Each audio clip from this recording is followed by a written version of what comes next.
Assalamu alaykum. Kitap okuş munbiri Avlatlar Torbeti'ge hoş geldiniz. Mening ismim Nuriya Rahman. Bugün kolumda danlıq yazgıcı, obzorchi Yalqın Rozining "Men nemişqa obzor yozaman" nomli kitobi. Mazkur kitobda Amerika negerlarga yiltizini to'nitgan yazgıcı nomli bir asar bor. Bugün diqqatingizga mush asarni sunaman. Xo'sh. Amerika negerlarga yiltizini to'nitgan yazgıcı. Amerikalik mashhur neger yazgıcı Yiltiz qatarlıq danlıq əsərlərinin avtori Alex Haley 1992-yili 2 ayının 10 günü жүрек kesili səbəbindən vafat oldu. Onun japa mushaqqat, izdinish, ijodiyat və şan şöhrət bilan xarakterləngan hayat musabaqasi oxirlashdi. Bu münasibət bilan Amerikadagi gez jurnallar bas-basta ta'ziya maqolalari e'lon qilib, Yiltiz nomli romani orqali kishilarga ko'ngillik va azobliq aslimalarni elib kelgan. Amerika negerlariga yiltizini to'nitgan bu mashhur yozuvchini xotirlashdi. Onun Yiltiz nomli 2 qismliq romani va 8 qismliq televiziya teatri ana tilimizga tarjima qilinib, biz bilan yuz ko'rishgan bo'lg'ashqa, bu katta yozuvchining hayoti va ijodiyat ahvoli bilan tanishib qo'yishni maqsad qilib, bu maqolani yozib chiqdim. Alex Haley'ning ismi onun Yiltiz nomli asari bilan zich bog'langan bo'lib, bu asar onunga dunyoviy shuhrat elib kelgan. O 1976-yili nashr qilingan bu romanini yozish uchun 12 yil izlangan. Tarixning haqiqiy qiyofatini yo'ritib berish uchun o Afrika, Angliya, Amerika qatorliq joylarda uzun yo'llarni besib, amaliy tekshirish elib borgan. Nurg'un arxiv va material boshqarish o'rinlariga berib, material ko'rgan. Angliyaning London shahrida ayni yillardagi neger qullarni yo'tkab setishga oid xotira hujjatlarni tepib o'qigan. Yiltiz nasabnoma xarakterlik roman bo'lsa-mu, avtor uni yozishda nuqul tar doira bilan cheklanib qolmagan, balki intayin keng tarixiy orqa ko'rinish asosida bir nasabning 3 asrlik tarixini, bir jamoat kishilarining Afrikadagi erkin turmushi, Amerikadagi ichinishli qulluq turmushi va oxirida erkinlikka erishish jarayonini inchika ham bakmu ta'sirli tasvirlagan.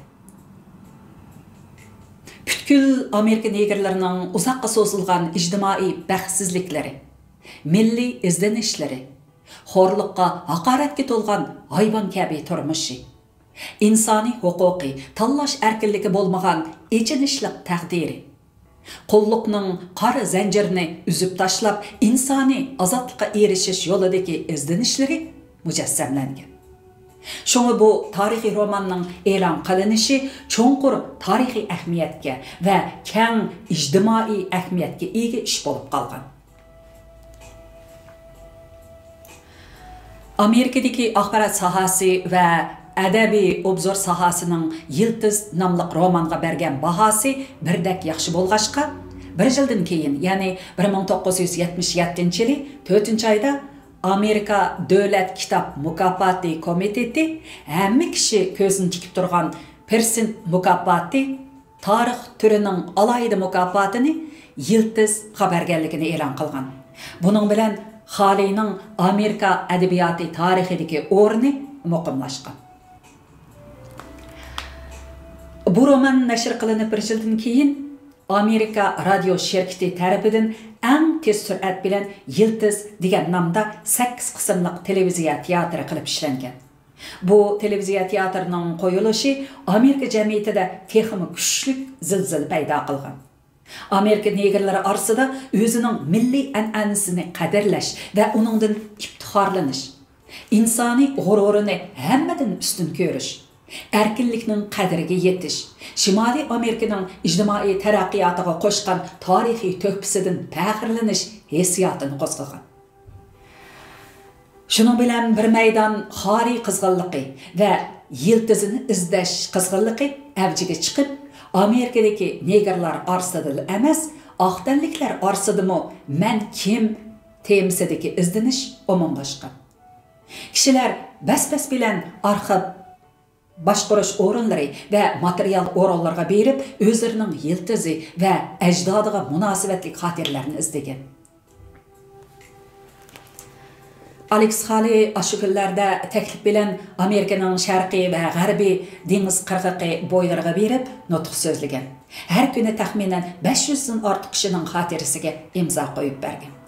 Her haftada tonnalab xat topshirib olgan. Nurg'un kitobxonlar maxsus Haleyning asarlarini sotadigan po'kay ochgan. Texim qiziqarli shuki, yildizi tasvirlangan negerlarning to'y qilgan chog'dagi süpürgeden atlaşdak Afrikacha qadimiy odati hozirgi Amerika negerlari to'y qilgan chog'da taqlid qiladigan usulga aylanib qolgan.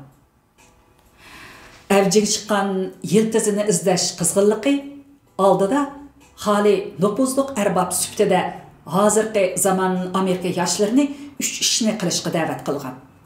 Buning birinchisi Cəmiyyətdəki yeşi ən çoğ adamını tepib, ulardan cəmiyyətinin tarixini anlaş. İkincisi, işkap, sanduq, balıqxana, gəmilərini axtırıb, salam xət və başqa xətlərini tepib, başqa xatirlərini tepib, cəmiyyət tarixini yazıb çıxandan keyin, onu cəmiyyətdəki hər bir adamga bir parçadan sovg'at qilish. Üçüncüsü, cəmiyyətdikilərinin yığılışını ötküzüb duruş. O mundaq deydi. Qandaşlıq tuyg'usining bir türlük sehri kuchi var. Yığılış adamga cəmiyyətning g'amxo'rligini his qildiradi va uningdan iftixorlantiradi. Natijada nurg'un amerikaliklar o'zlarining cəmiyyət tarixini yozishga tutish qilgan. Yiltiz qizg'inligi Amerika ijtimoiy turmushining boshqa sohalariga bosib kirgan. Yeni ideyaviy iqimga azaldan sazgur bo'lib kelgan Amerika ma'arif sohasimi buning sirtida qolmagan.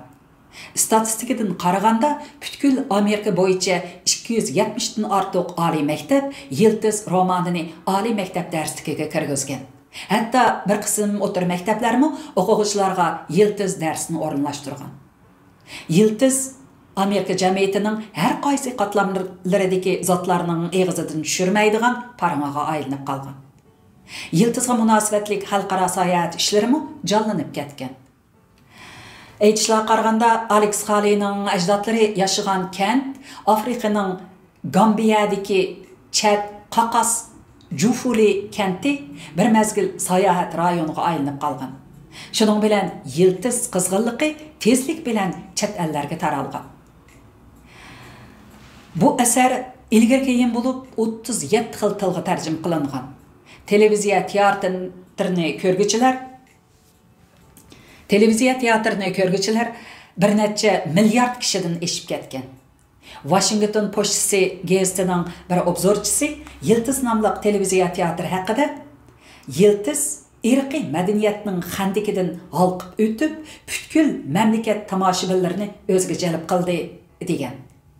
Davr haftalik jurnali Yiltizning nashr qilinganligi va qo'yilganligi adabiyot, televiziya hodisasi va jamiyatshunoslik hodisasi deb ko'rsatgan. Ma'lum bir adabiy tanqidchi Alex Haley Amerika negerlarining simvoli bo'lib qoldi deb atagan. Javhar jurnali Alex Haleyni Amerikaning davlat go'piri deb atab, texmi yuqori baho bergan.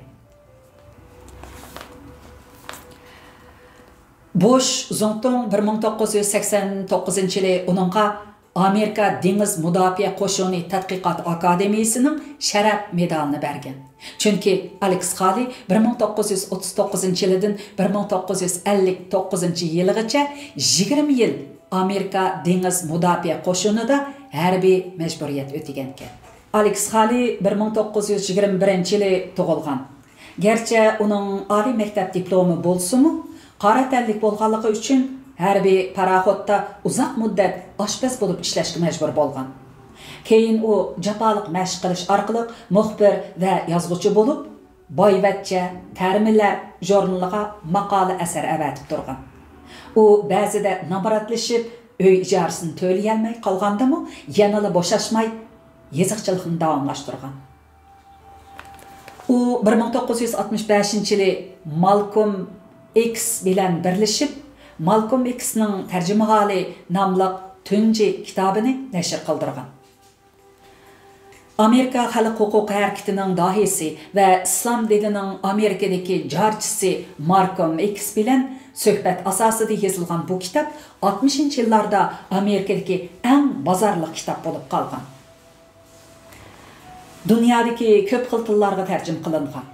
U yiltizdan keyin yer osti temir yo'lidan qochgan neger qullarning sarguzashtlari aks ettirilgan yana bir xil Milad bayrami nomli romanni nashr qildirgan. Uningga eng zo'r dunyoviy shuhrat va omad elib kelgini yanala Yiltiz nomli roman bo'lgan. U bir kechada mashhur shaxsga va millionerga aylanib qolgan. Uni nutq so'zlashga taklif qilgan telegramlar uzilmagan.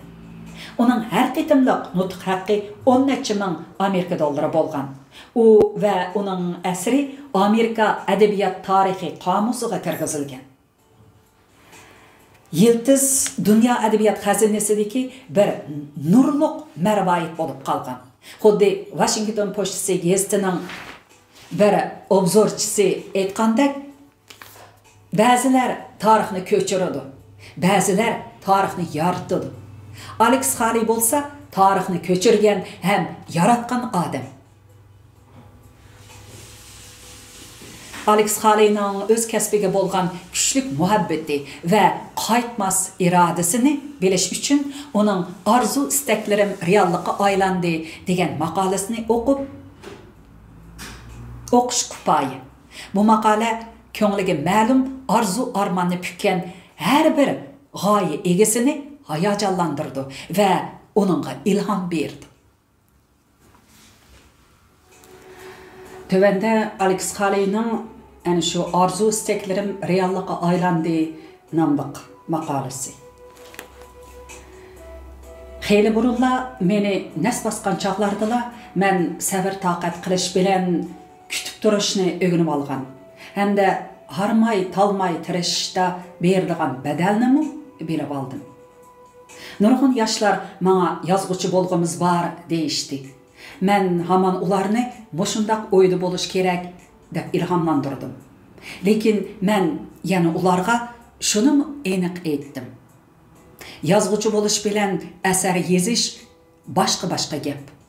Ko'p hollarda bu yoshlarning asxiyoli uzoq muddat mashinkaning yanida o'ltirib, yolg'izlik va zehirkishlik ichida mustaqil kurash qilish emas, balki boylik tepish va obro'y qozonish edi.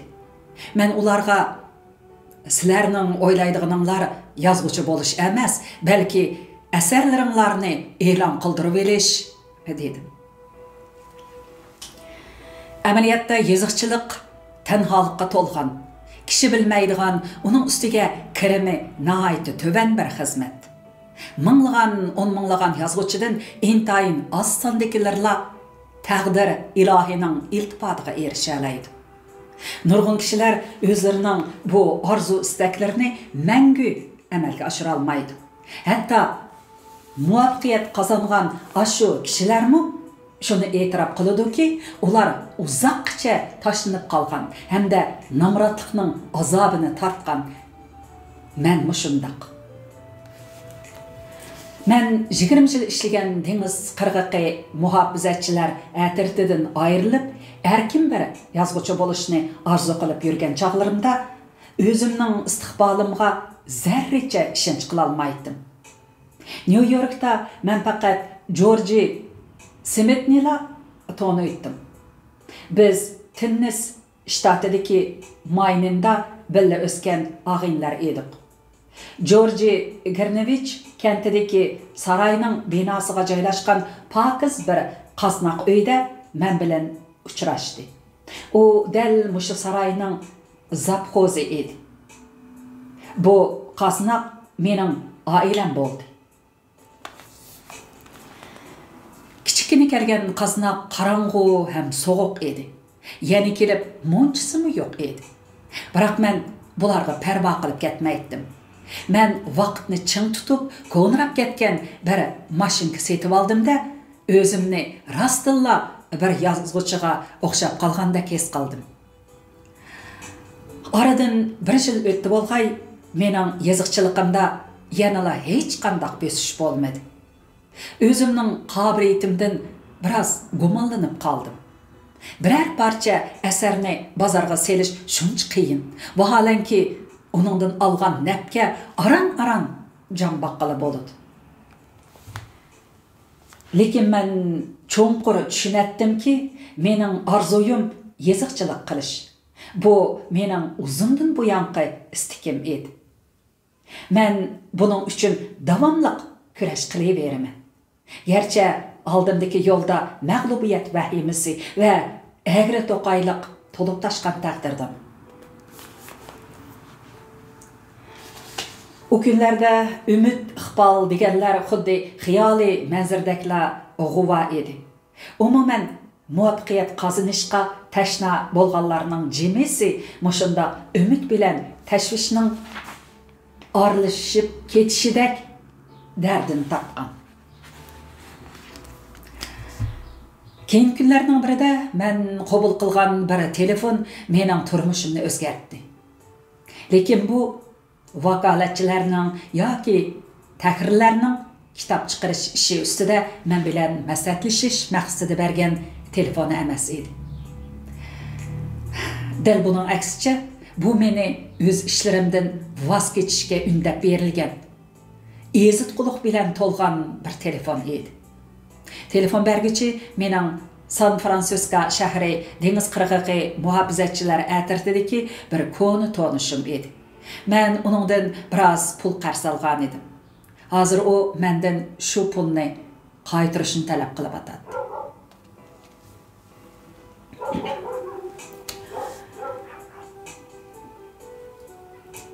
Alex, $15 pulumni qachon qaytarsan? Onun meni masxara qilib atganligi bilinib turadi. Kelar qitim asrim setilg'icha kutib turg'in, dedim men onunğa cavab berib. Obdan bir maslahatim var, dedi o. Hozir bizga umumning materiallarini boshqaradigan bir zavxoz lozim bo'layotdi. Yillik maosh $6000. Agar xohlasang, kelgin. $6000. Bu pul 1960-yillarda az pul emas edi. Men bu pulga xeyli obdonli bir uy, bir koni avtomobil setib ola oldim. Texi qarzlarimni mo tugita oldim. Yana azroq pulni ishini olaydim. Shuning bilan birga texi bir tarafdan ishlagash, yeziqchilikni mo davomlashtira oldim. Bu dollar kallamni taza vasvasiga selavatgan bir chaqda mening ruhiy dunyoyimdan cho'nqur o'rin olgan bir o'y urg'ib chiqdi. Men azaldan bir yozuvchi, kasbiy yozuvchi bo'lishni orzu qilib yuratdim. Mana endi men nimalarni o'ylab ketdim? Bo'ldi, rahmat sana. Men chidab keta olayman. Men yeziqchiligimni qilaveray. Men qat'iy ishonch bilan shunday javob berdim. Telefonni qo'yib, o'zim yolg'iz Qoznaq uyda u yoqdan bu yoqqa mengib etib, o'zimni ahmoqqa o'xshab qolganda his qildim. Ondan tomdagi seriq ishkapni ichib, uning ichidagi bari yo'qi qilib qolgan vajimni, 2 quta sardin beliqi konservasini oldim. Ondan yanchiqimda eshib qolgan 18 tiyim pulni oldim-da, bu narsalarni biroqla keraksiz qog'oz sevitiga selib qo'ydim. Men o'z-o'zimga, Alex, qarag'ina, hozirgacha sening topgan barliq boyliqing mana mushu, dedim. Kayfiyatim töverlep çekiga yetdi. Men hal ahvalimning tez o'ngishlanishini umid qilsammi, lekin ish men arzu qilgandek bo'lmaydi. Xudoga shukr, her nima bo'lsa, mening bu qiyin o'tkaldan o'tib olishimga Jorji yordam qildi. Jorji orqali men ba'zi san'atkorlar bilan tanishdim. Ularmi muvaffaqiyat qozonish, o'zlarining arzu istaklarini amalga oshirish yo'lida jafoliq kurash qilib etibdi. Masalan, Johan Daylinni alsak, u bir mahir rassom bo'lsa-mu, lekin uning yemek ishmiki, kiyim-kechki hamanim yetishmaydi ekan. Moshundaq chaqlarda u ko'chaning udul tarpidagi qassobdan u yer bu yerlarda az to'la go'shi bor ustixonni oladi ekan. Ondan milishmal do'konidan so'lishib ketgan ko'ktat yoparmaqidan biroz ilib, mushu narsalar bilan o'z yurtining sho'rpisi hisobida bir vaqt eg'izga tetig'idak sho'rp qaynatib ichadi ekan. Men bilan bir mahallik yana bir qobil yosh naqshchi tirishib yurib, bir oshxonani boshqarib etibdi. Biror xaridorning to'g'ri olgan qali go'shi yegisi bo'lsa, u ko'chaning neriqi beshidagi darajadan tashqari bozorga berib, setib olib keladi ekan. Uning ismi Holly Belfit. Daylin va Belfitda kishilar men uchun ulgu yaratib berdi. Men arzu istaklarimni amalga oshirish uchun xizmatlarimni davomlashtirishda ba'zi qurbonlarni berishimga va amalning boricha tirikchilik qilishimga to'g'ri keladiganligini tushundim. Muvaffaqiyatning g'uva soyasida yashashimdagi jimi mazmun mana shu edi. Savaqlarni qabul qilgandan keyin men bara-bara ba'zi asarlarimni setishga boshladim.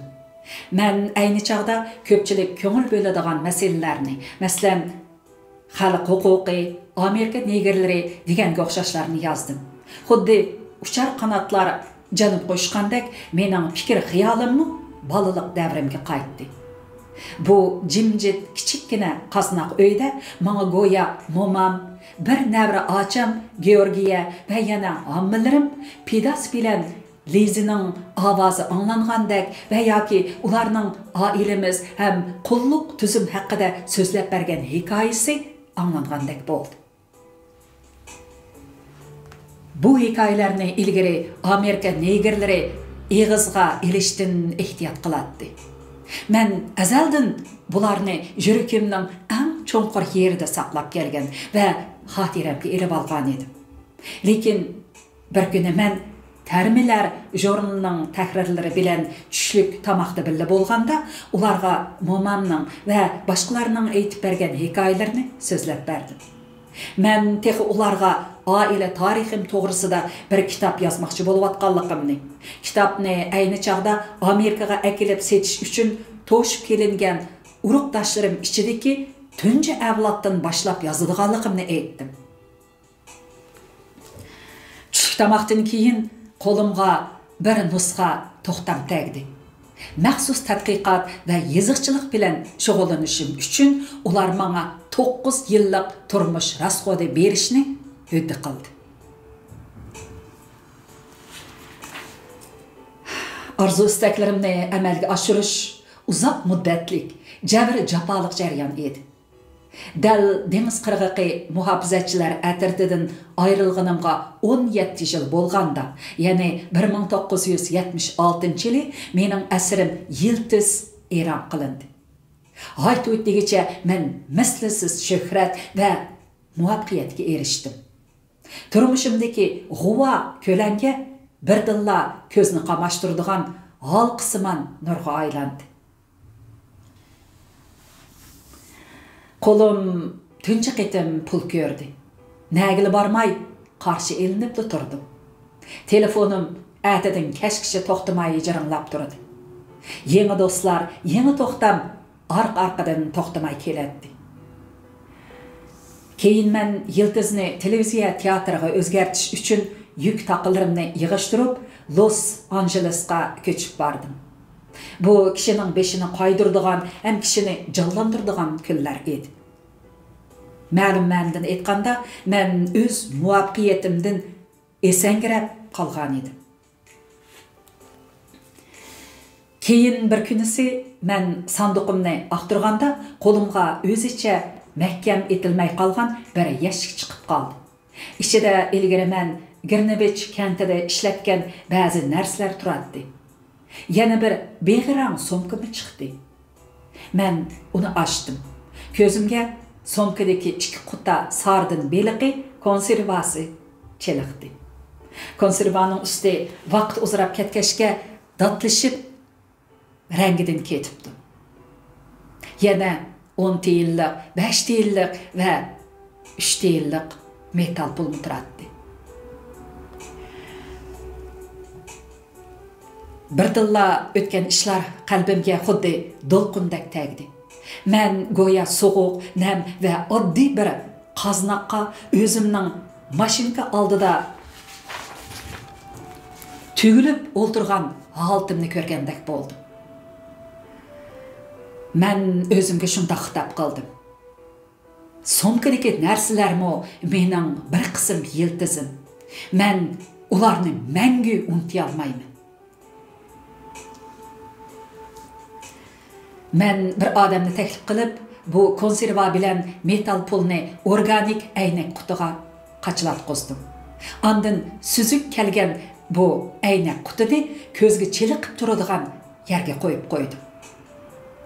Hozir men har kuni uning Koksivelning ishxonasida ko'rib tura olayman. Hozir men har kuni uni Koksivelning ishxonasida ko'rib tura olayman.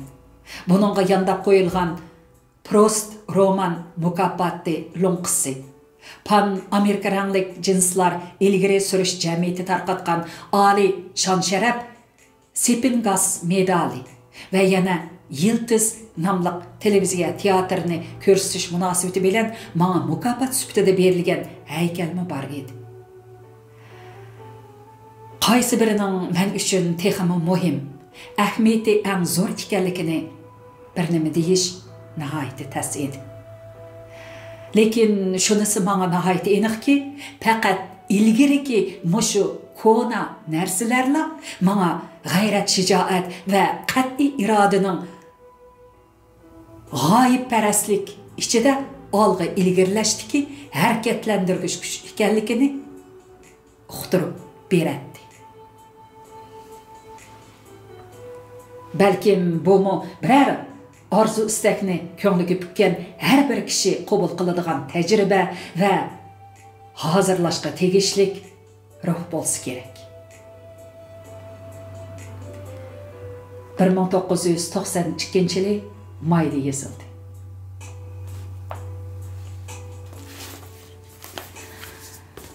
Ma'qul amsa, hurmatli anglarmanlar, bugun mushunchalik o'qiylik. Kelar qitimliq kitob o'qish programmamizda ko'rishaylik. Xayr xo'sh, omon bo'lgaysizlar.